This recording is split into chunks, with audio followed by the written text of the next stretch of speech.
You're listening to a Roddenberry podcast. Mission Log Prodigy, a Roddenberry Star Trek podcast. Episode 10, A Moral Star, Part 2.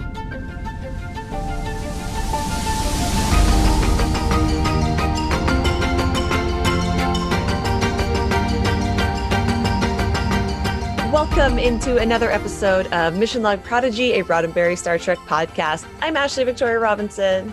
And I'm Norman Lau. Just like our flagship Mission Log podcast, each week here on Mission Log Prodigy, we discuss every episode of this animated series, discover what makes each of them so incredibly special, and see if there are any morals, meanings, or messages that we or the audience have learned.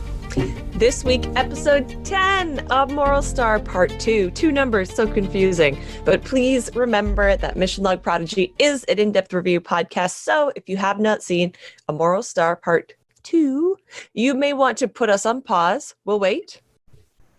Welcome back. So nice to have you. And then, stick around and let us talk about it. And this show is produced for both YouTube, thank you for watching, and as a regular podcast, thank you for listening. So be sure to engage the like button and subscribe button to Mission Log Prodigy, especially on YouTube, because that helps us get seen by everyone else so we can start sharing the show and making a bigger audience. And then you can also hear the audio version on Roddenberry Entertainment on podcasts.roddenberry.com, Apple Podcasts, Google Podcasts, Spotify, Stitcher, the drill, where your podcasts are, where you listen to all the stuff that makes your ear holes happy. You can also find Mission Log Prodigy on Twitter at missionlog_prodigy. That's ML_prodigy to keep up with all the latest news and updates and me selfishly retweeting everyone else's more intelligent things that they have to say. Our Twitter's a good time, friends. You should definitely come and follow. But I think so, yeah. Before we jump into the recap, here is why our podcast is so unique. We want to hear from you, especially the younger listeners, the little teeny tiny Murph fans out there who would like to share your thoughts on our show. So please send a 1 to 2 minute voice message to missionlog-prodigy@roddenberry.com. That is missionlog-prodigy@roddenberry.com. And in your message, answer the following question. What is your first name and your age?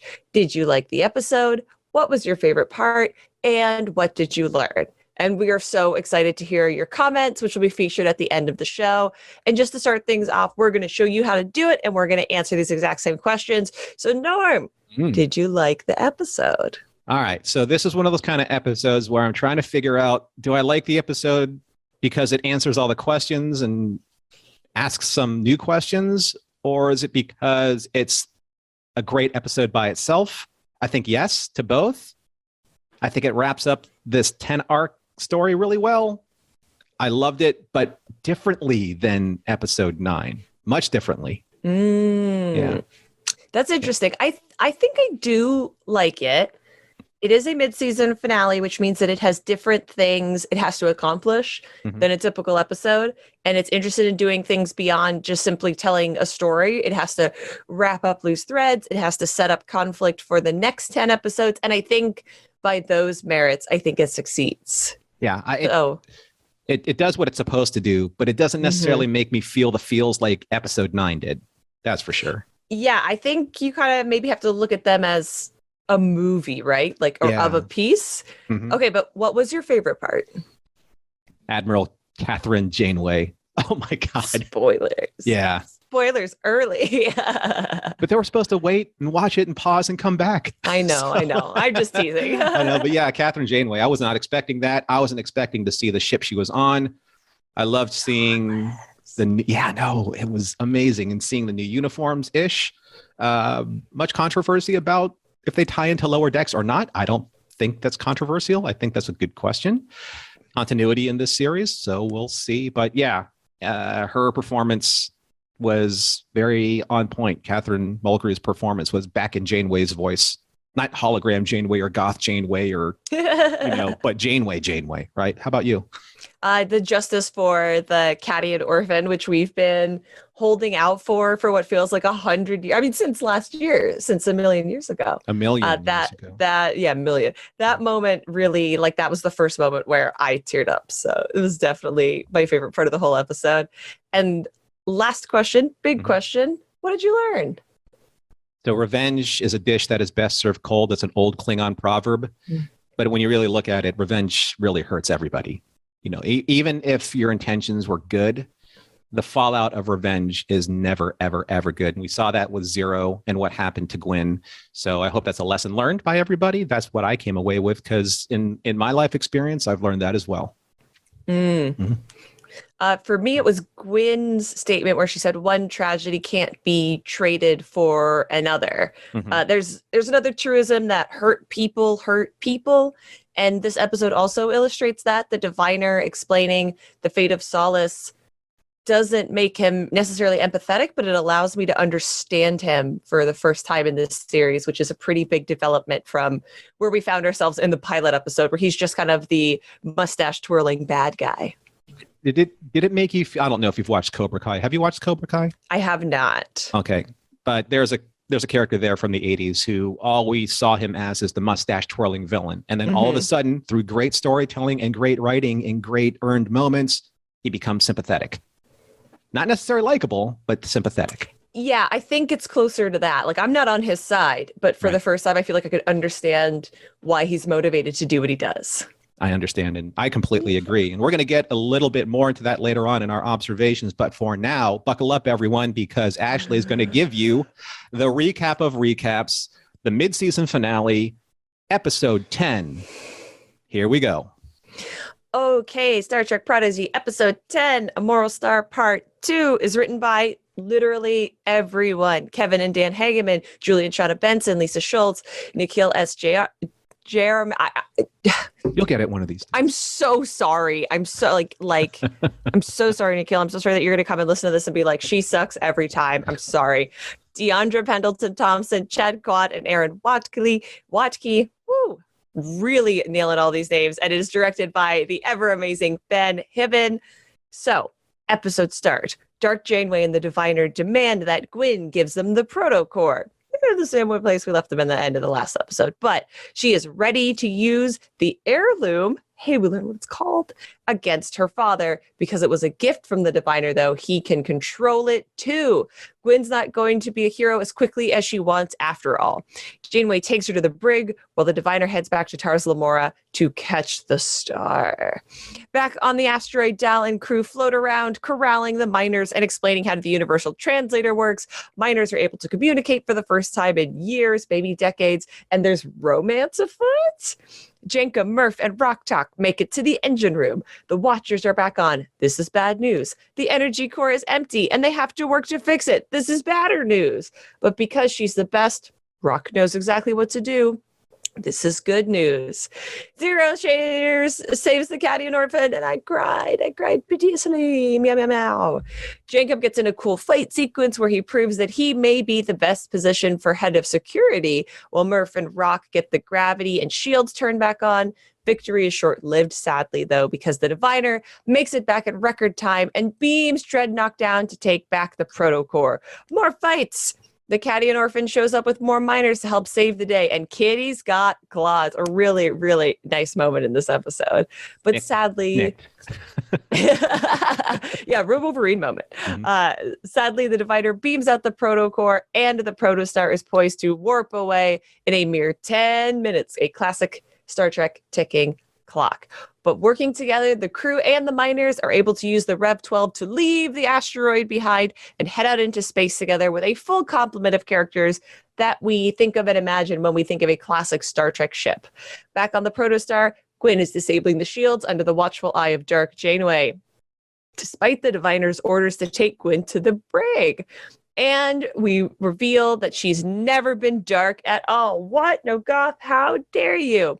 Gwyn had updated her programming to prevent the diviner's override.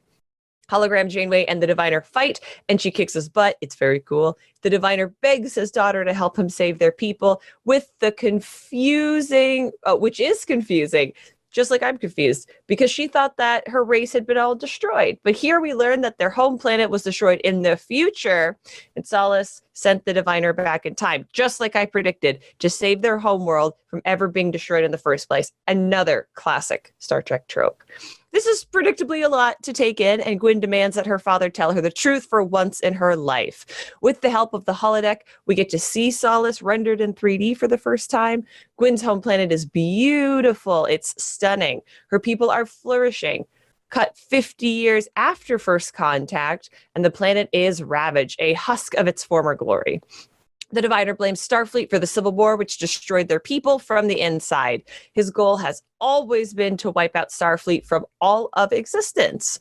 Since the crew can only beam aboard the Protostar one at a time, Dal goes first, and he has no plan. Classic Dal. The Protostar has been designed to send a signal out and destroy all of Starfleet. After the obliteration of the Federation, the Diviner and Gwyn will return to Solace as heroes and live happily ever after.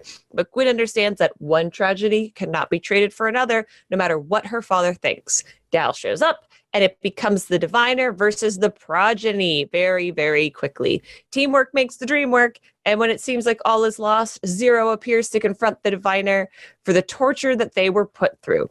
They remove their protective armor and illustrate for their crew and the Watchers just how powerful they really are. They're so powerful, in fact, that to gaze upon Zero directly will make you, quote, mad, end quote. Gwyn catches Zero's reflection in Dal's comm badge, and she is left stuttering. We can't go, we can't go, we can't go, over and over and over again. No one meant for her to be injured, but victory often comes at a price. Hologram Janeway leaves a proud log about her crew and their rescue efforts, saving hundreds of miners and returning them to their homes. The Diviner is left to his madness, and Gwyn is in active recovery. But only her memories of the event are lost. So very good recovery overall. Zero works hard to make sure that she will get back to normal. Murph eats a pad. Everyone is stronger together. Everyone is a prodigy in the making. Admiral Janeway, with the best hair in the game, gets the final scene of the episode, and she's coming, Chakotay. The end. Well done, Ashley. Lots to cover in this episode, and then we're going to give you a chance to breathe a little bit, and I'm just going to try and piece my thoughts together, because this episode has so much plot. I think that's why originally I thought that I was going to go in here in this episode fully thinking just I'm going to like take out a box of Kleenexes, maybe a crate with all the crying that I'm going to do because this show makes me do that.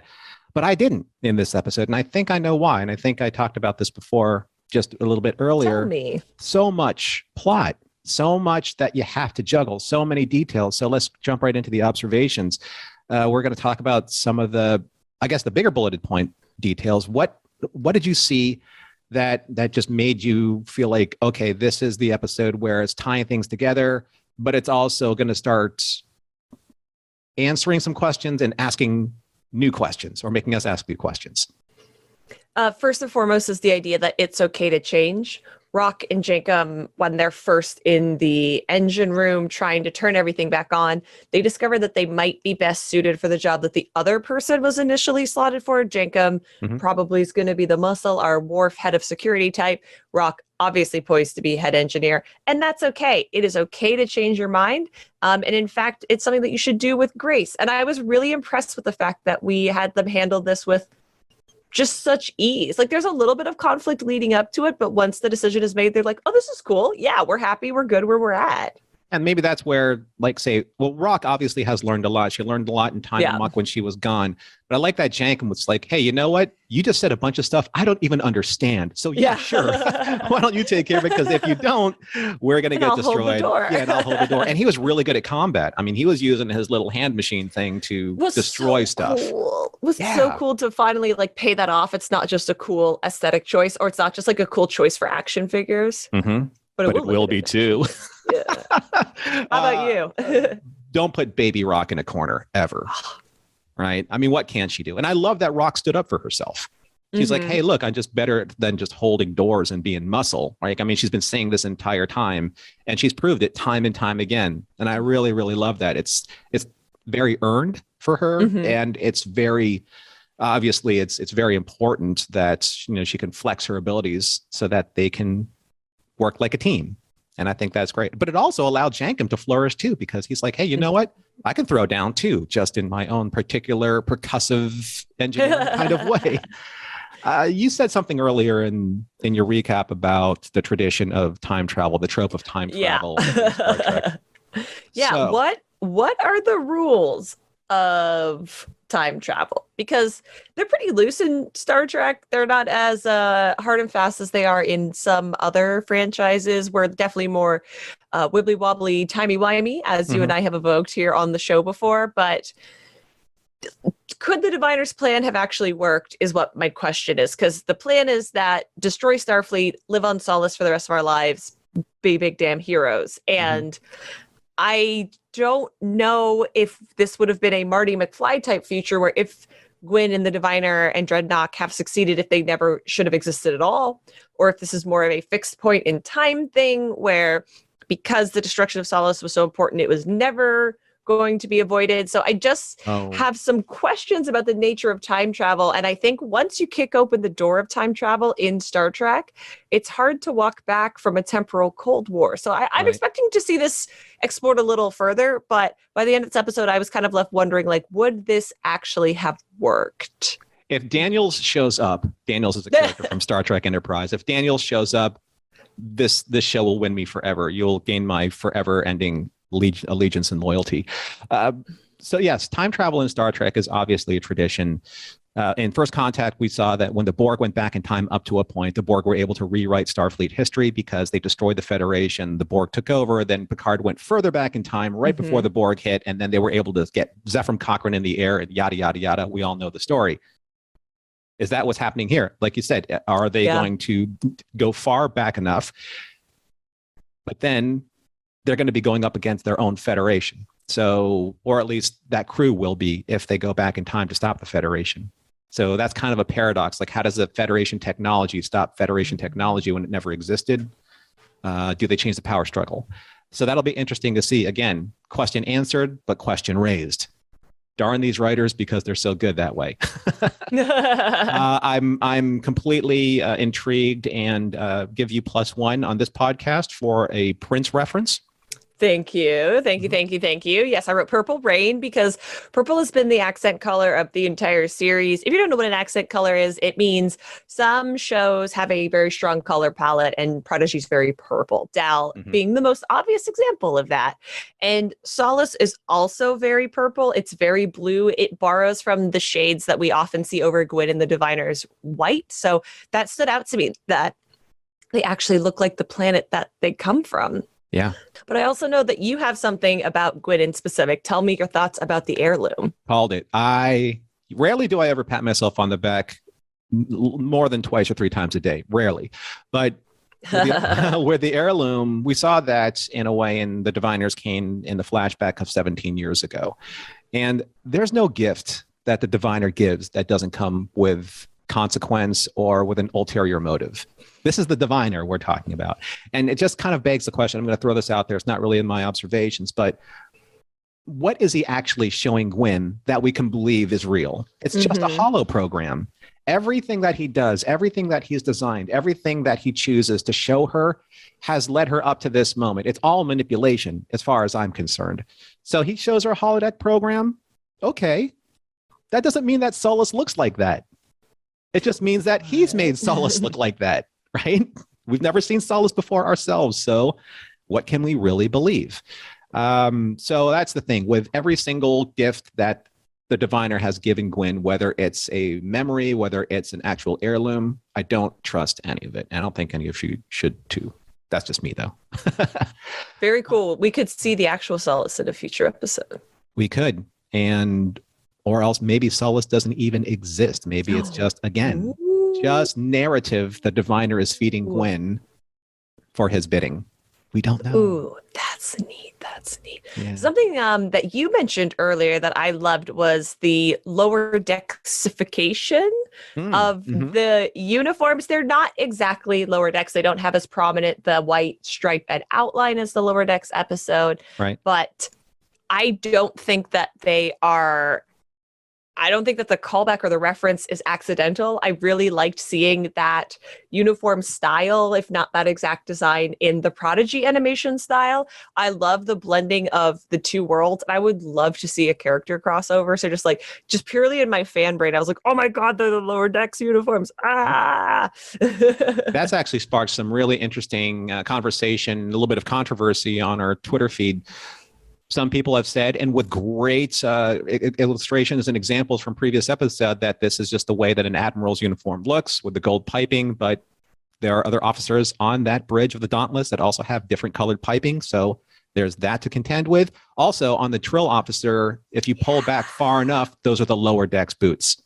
I just like Trills too. So when she showed up, I was like, I don't care who she is. She's perfect and I love her. Oh, very much like channeling a lot of Jadzia Dax. Had the Jadzia Dax bun, the big blue eyes. But hey, you know what?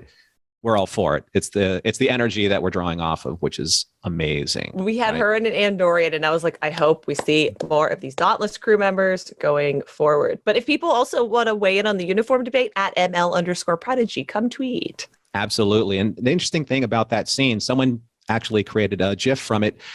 You actually did see a Vulcan walk behind Janeway and the other officers. So in one particular frame, just long enough, you saw a human, a Vulcan, an Andorian, and a Trill.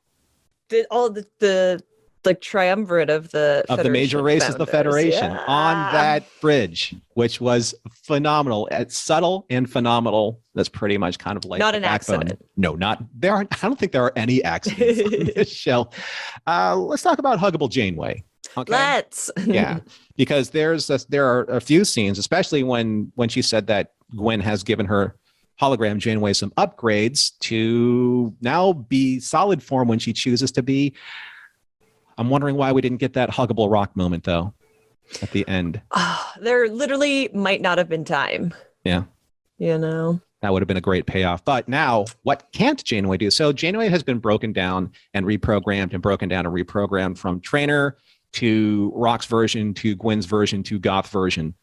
So how much is her algorithm learning and being stored in the computer's database? There's a lot of... Yeah. Much to be considered there. Okay. Speaking of much to be considered, we have some pretty big topics to talk about now, because we're going to be transitioning into the morals and meanings and messages segment, which we love digging into, because I think this episode, like I said, it poses a lot of questions, doesn't give us as many answers as we would like, but if we got all the answers, then we wouldn't watch the show. So let's get into it, Ashley. Let's talk about some of the bigger morals and meanings and messages moments that you've picked out that were important to you. So the number one thing I feel like I learned from this episode is that Zero is very powerful. The Medusians are pretty nebulous, pun absolutely intended. And getting a glimpse of their full potential in the climax dramatic moment of this episode was incredible. If I were a member of the Protostar crew, I'd be very pleased indeed to have Zero on my side, because they have the potential to be an incredibly powerful enemy. I feel like of all the characters, they also remain the most shrouded in secrecy. And if their arc going forward is to maybe take on a more protective role of Gwen, I'm very interested in that. But I don't think that's the first time we're going to see them touching their full potential. And that's the main thing that stuck out for me. I know you have more Cobra Kai to talk about, though. I wanted to ask you a question when you were watching it for the first time. Mm-hmm. Did it strike you as being maybe a little too extreme for the young adult audience intended? That particular scene where, when you really closed in on the diviner, there was some pretty extreme emotional moments happening there. I'm assuming that the intended audience is somewhere between 8 and 10, like a middle grade audience. Mm-hmm. And I don't think this is any scarier than something like Percy Jackson, or Harry Potter, or okay. So I wasn't particularly bothered by it. If I were younger than that, if I had been 6, I would have found that pretty scary. Mm-hmm. But I do think that Star Trek does a really great job across all series, including Prodigy, at walking the line between danger and control. I think Worf is a great illustration of that character, because the Klingons can be pretty scary. But sure. I think there were probably some younger viewers who maybe had to cover their eyes or look away. And that's fine too. I'm not the intended audience, and there's stuff that I can't watch. But I mean, it was extreme. I don't think it was too scary, though. I don't think so. I don't think so either, but it did strike me as the most extreme moment of kind of pushing the boundaries of their audience's expectations, the YA audience's expectations. But I think that's okay. I think that, I mean, when I watched Raiders of the Lost Ark in 1982, when I was like in third grade, wow, yeah, my parents were like covering half that movie. I'm like, well, why did you bring me here to make it? Yeah, really. Right. But yeah, going back to what you said, Cobra Kai is always in my thoughts because it's one of my favorite everything ever. Mercy is not a weakness, no matter what Cobra Kai tells you. Mercy is an actual, I think it's a pillar of strength. It's a pillar of responsibility. It's a trait that used at the right time in the right moments is something that can personally educate you. Hologram Janeway has taught our crew, our young crew, a lot of great lessons: teamwork, understanding, friendship, trusting leadership. But the one thing that I really wanted to see in this episode was her talking about the diviner, his plight, and perhaps not forgiving him, so to speak, but at least showing him some type of inkling of mercy, understanding of mercy. This is what Starfleet does, or how they treat their enemies or the threats against the Federation. Not throwing them on a planet alone, and how's he gonna eat? Things like that. You know, those are things that I think as an adult, maybe you think about. Maybe as a younger audience member, I think it would have been neat if they just said, we're going to put the diviner here. He's safe. He's not going to be harmed. He has enough food and water to get him by, but he is being punished for what he did. Mm-hmm. So there's a balance between punish and mercy. And I really hoped that they were going to land on that, at least in this episode. They might later on. I'm not sure. Kirk in Arena showed the Gorn mercy, and it proved to greater species in the universe that humans have the capacity for this greater philosophy of how to treat other life forms fairly in that moment. So that's what I was hoping to see a little bit there. And that kind of ties into your next point with the diviner. Arena was the first episode of Star Trek I ever saw. My second big takeaway is that you don't owe your family anything. Found family, baby. We've been talking about it since the pilot episode. Just because you happen to be related to someone by an accident of genetics doesn't mean that you have to keep them in your life. The diviner is incredibly toxic on a number of levels, to the point of becoming a mustache-twirling villain at a lot of points during the series thus far. He has a trauma that he has not addressed, that he is taking out in unhealthy ways on all of those surrounding him, his daughter included. Whether or not what actually happened to Solace and their people is true, however he experienced it was traumatic. Whatever happened to him hurt him deeply. And Gwyn has been taking steps over these 10 episodes to heal her own inherited generational trauma that she got from being a clone and a daughter of the diviner, and stepping away from her father and not falling into his fears is something that I admire greatly about her character. But to your point too about kind of where the diviner ends up at the end of this episode, I don't think this is the last that we've seen of him. And I know that you have a thought about that too. Yeah. You know, there's something about the diviner where we don't know kind of like the spectrum of what the Valnukat are capable of. Mm-hmm. I think that it's possible that even the diviner or his species, because they are also telepaths, have the ability to maybe resist other telepathic powers in such a way. Maybe that he was only affected by Zero's abilities up to a point and said, yeah, I'm beaten this day. I've been defeated this day. There are too many allies against me. It's just me versus the rest of this already well-trained young Starfleet crew. I think I'm going to back down for a second and regroup, refocus. I'm back on Tars Lamora. I wish they left me some food. That would have been helpful. Maybe some water. But it's time to regroup, refocus, get my Dreadnought back, get my Dreadnoughty back, and then touch base with the Order and see what they want me to do. So it's just a setback, I think, for the diviner. Because, again, we haven't seen the diviner's full potential, really. I think that it's great that the writers have led us down the path of, oh, he is vulnerable. Oh, he is mortal. Oh, he has weaknesses. I don't buy it. It's just because we haven't seen a greater power or a greater threat that makes the diviner less threatening as the villain right now. But what would you think actual Starfleet officers would have done to the diviner upon his capture? How would they have handled him differently?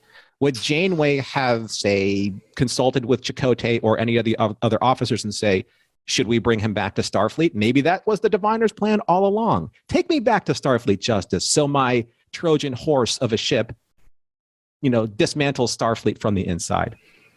I think that would probably have been his goal, which would have been intelligent, because I think if they would have captured the diviner and sort of sussed out his plan or part of his plan anywhere close enough to like a deep space or any kind of star base or anything like that, like we would have had a court-martial for sure, or certainly an interrogation, if nothing else. And we don't really get the classic Briggs scene that I would think of, but maybe they're trying to tell us subtly, if you know a little bit more about Janeway and Chakotay's partnership or the way that a classic Starfleet officer is supposed to comport themselves, because none of the ones that we see in the show really follow the rules. That's what makes drama.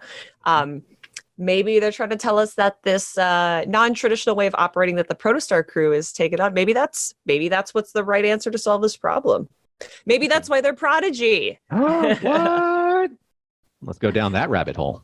Yeah, Hologram Janeway's closing log is some of the best writing of the series so far. It's so freaking good. It will be performed by fans for years and years to come. I'm sure people are already doing it on the TikTok. I don't understand the TikTok. but to have her put into words, rather, how smart and talented each and every character was just really wonderful. To use a belabored metaphor, right? One finger is weak, but all five fingers together make a strong fist. The crew, not the kids, the crew is stronger together. And it all like low-key explains the thesis of the show. And so it sort of pleases me in that like narrative closing arc structure that we get toward the end of this episode. But we have spent a lot of time hearing the word progeny, and we have not heard the word prodigy as much. Progeny meaning a child, usually a female child thereof. Prodigy meaning a young person who's particularly gifted. So I think that they're also telling us that this is the title of the show, but also now they have fully earned what it means to be a prodigy, particularly Zero. And we did mention that a little bit. This was kind of like one of our predictions of why this title is what it is, all the way back in our first episode where we talked about the Protostar, and Prodigy, so go back and listen to our first episode and see how brilliant we really are. Yeah, the one last thing I wanted to touch on, Hero to Zero. It's an old cliche about the heroic person doing the least heroic thing, or something that turns out to be the least heroic thing. Zero did the right thing. However, the fallout of what Zero did to the diviner hurt Gwyn. At least I think every character in their own way had a Hero to Zero moment where an action that they thought was the right thing to do laid them low and taught them a lesson. And I think that finally we come all the way back to Fugitive Zero, the character that actually was the catalyst that started the entire story from Lost and Found. And what does Zero learn? Zero learns something very important. And I think that that's going to inform Zero's decision whether or not to use that Medusan ultimate weapon power in a future episode. Because they know what's going to happen if anyone else is caught in the fallout, especially how hurt Zero became because they and Gwyn were so close. And they showed moments of their closeness throughout the course of the 10 episodes. So goes back to one of my original points. Revenge isn't a dish that is best served really anywhere, because things can happen that are bad for you or for your friends. Best served the way a microwave burrito is. You think it's hot, but it's still cold. And stale and bitter and hard. And then you regret it about 30 minutes later. Truly. And anyone who took a bite from it also regrets it as well. We're coming close to the end of our show, Ashley, but there are a couple of really nice last ideas that we would love to share with the audience and just wrap up this 10 episode arc, this first 10 episodes for Star Trek Prodigy, before we get into a far longer break than we had before. Yeah. And I mean, we won't be gone the whole time. No, but... we will. Yeah, we'll get back into that towards the end of the show. But yeah, we are heading into the break, but we're going to leave you with some really profound thoughts. Perhaps it's because I've also been watching Euphoria, which I don't necessarily recommend for our younger viewers. But this episode and the whole series thus far has really had me examining what it means to be in the last moments of your childhood. So leaving your childhood to step into adolescence is really hard. Leaving your adolescence to step into adulthood is even harder. And everyone on the Protostar crew, from Dal and Gwyn as some of the older states people, to Rock and Murph, who I think have been implied are at the younger end of the spectrum, is at a turning point in their development personally and narratively. And the show takes that struggle of internal beauty of a chrysalis about to break open and reveal a butterfly, and puts it on the outside with shiny things like explosions and spaceships and spacesuits. And the reason I use the word beauty is because despite those times being hard, they're some of the most impactful transitional periods of our lives. And in my opinion, this episode perfectly illustrates this pain via Gwyn. She finally gets told the truth about her very existence and her culture, only to be confronted with the further complication to her life. And that's going to stay with her from this point forward for the rest of her existence and the rest of her tenure on the show. And in the final moments of the episode, despite her recovery, we see her balk at that mention of Starfleet. When Dal says we're going to Starfleet, you see her take that pause. And I don't think this is an accident.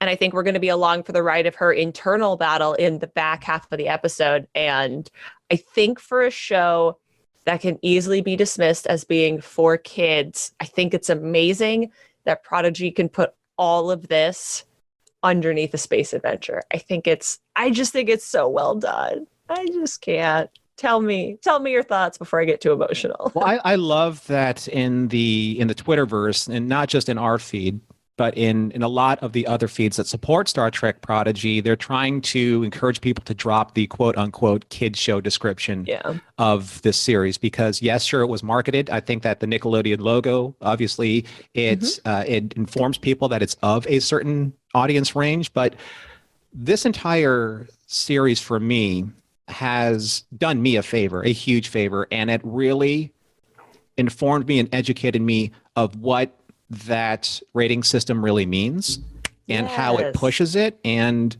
it opened my eyes to what I thought animation was and still is. I was fairly ignorant, I'll be the first one to admit that, of my expectations of what today's animation can offer. And that's, I think, why this series has been so important to me, because it's educated me. It's made me learn, not just about the series itself, but about my misconceptions or preconceptions or prepackaged ideas of it's just a cartoon. It's just animation. For me to have learned that, much like everything else in this series, you can't judge an animation by its cover or marketing materials or logos, etc. That was a big eye-opening moment for me. But in this episode in particular, the moment that Zero unleashed its power, their power against the Diviner, it really did push the limit of the young adult tone into what I believe was more of the mature audience range than I've seen in any of the episodes so far. And maybe it's because, as you said, Ashley, maybe it's because our young heroes are maturing, and we're watching them mature on screen. Perhaps their decisions that they've made reflect the extreme measures of the situations that they are in. And perhaps we are seeing them grow up past a certain expectation that was set in the lighter, earlier tone of, say, Lost and Found.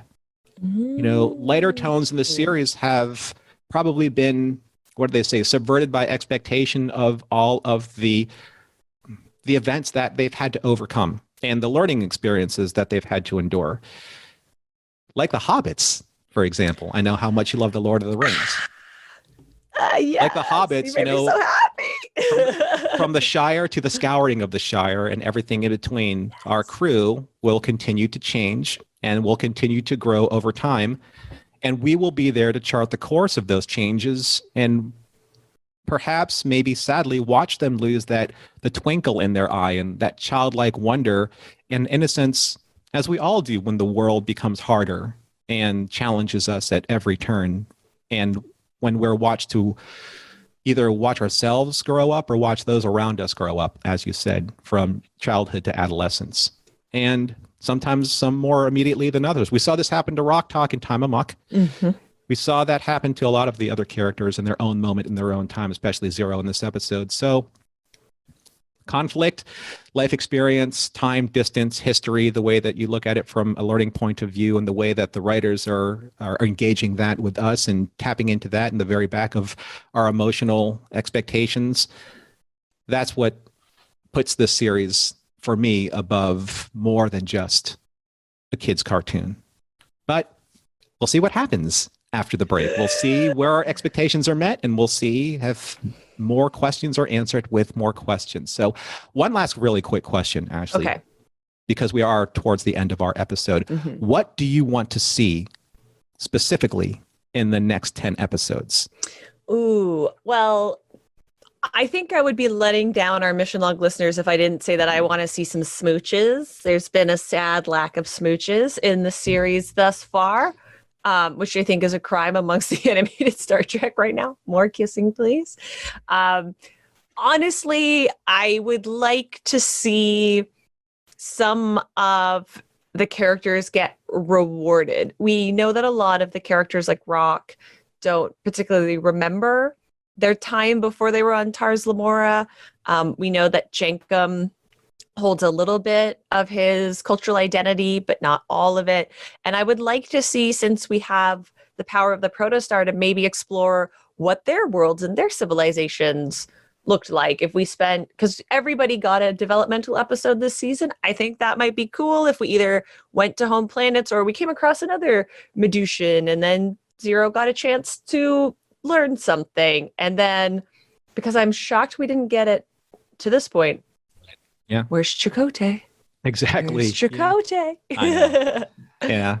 I think that's going to be the carrot that's dangling on the stick for probably until the end of this first season. And that's okay. Like episode 18 or 19. Yeah. Yeah. And I think that's okay, because as much as I would like to see Janeway and Chakotay get reunited for the reasons that are out there in the shipping verse, as they smooches. Say, that will be our smooches, maybe.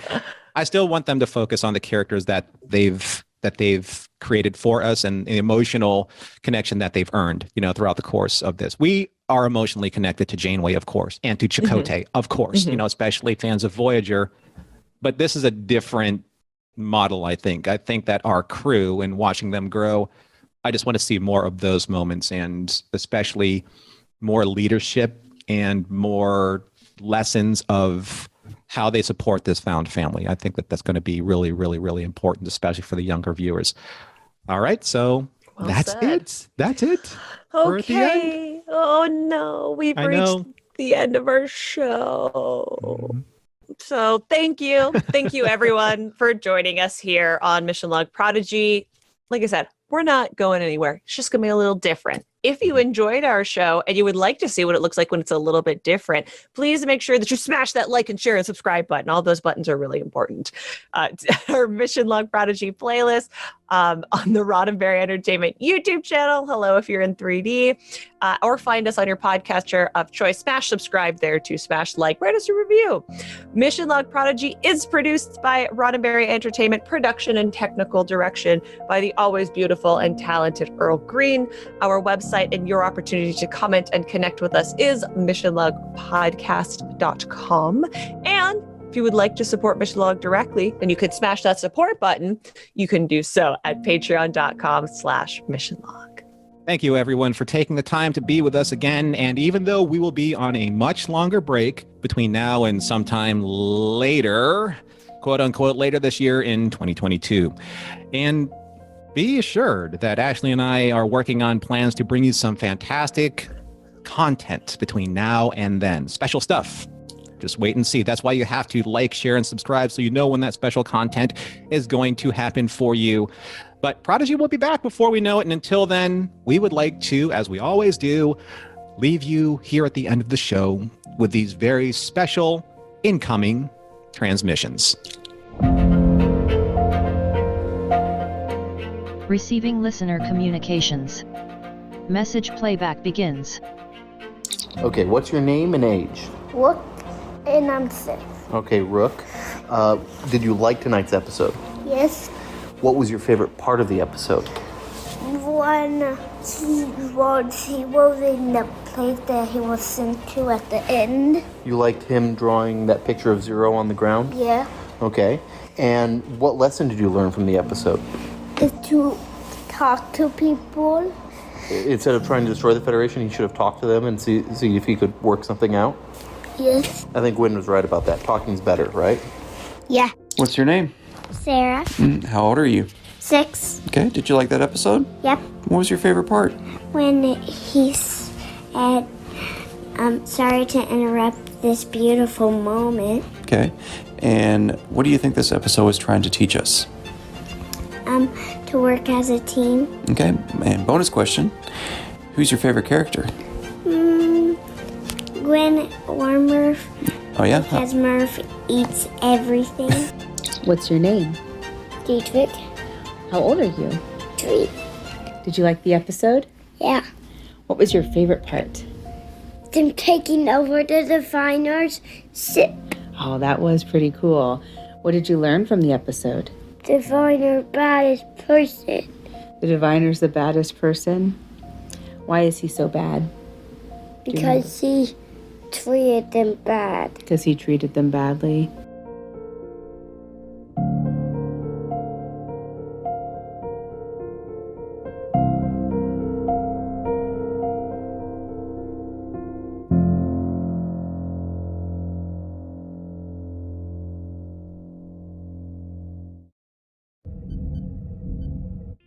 This is a Roddenberry podcast. For more great podcasts, visit podcast.roddenberry.com.